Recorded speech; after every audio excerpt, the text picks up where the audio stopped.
ఈరోజు మనమందరం ఇక్కడ సమావేశమయ్యేదానికి ఒక కారణం ఉంది.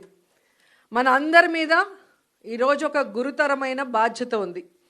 ఎందుకంటే ఈ రాష్ట్రంలో నారావారి నరకాసుర పాలన జరుగుతోంది.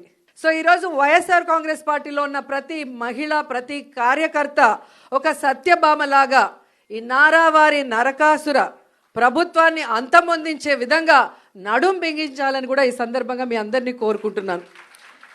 ఎందుకంటే చంద్రబాబు నాయుడు వచ్చి దాదాపుగా ఏడాది అవుతుంది. ఈ ఏడాదిలో ఆయన సాధించింది ఏందయ్యా అంటే అరాచకాలు, అఘాయిత్యాలు, అత్యాచారాలు, అవమానాలు, అక్రమ కేసులు, వేధింపులు. ఇవే సూపర్ 6. సో ఈ సూపర్ 6 ఇవ్వడానికి ఉత్సాహం చూపిస్తున్నాడు తప్ప మనం మహిళలకు ఇచ్చిన వాగ్దానాల్ని నెరవేర్చాలన్న చిత్తశుద్ధి వాళ్ళకి లేకపోవటం అనేది మనం అందరం కూడా గమనించాలి.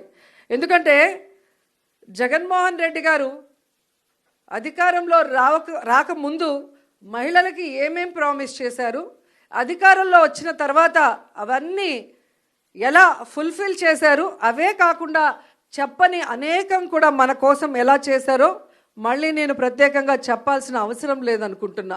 ప్రతి కుటుంబంలో ఎంతమంది ఏ స్కీమ్కి అర్హులో కులం, మతం, పార్టీ చూడకుండా అందరికీ అన్నీ అందించారు. కాబట్టే ఈరోజు మనం ధైర్యంగా గ్రామాల్లోకి వెళ్ళగలుగుతున్నాం.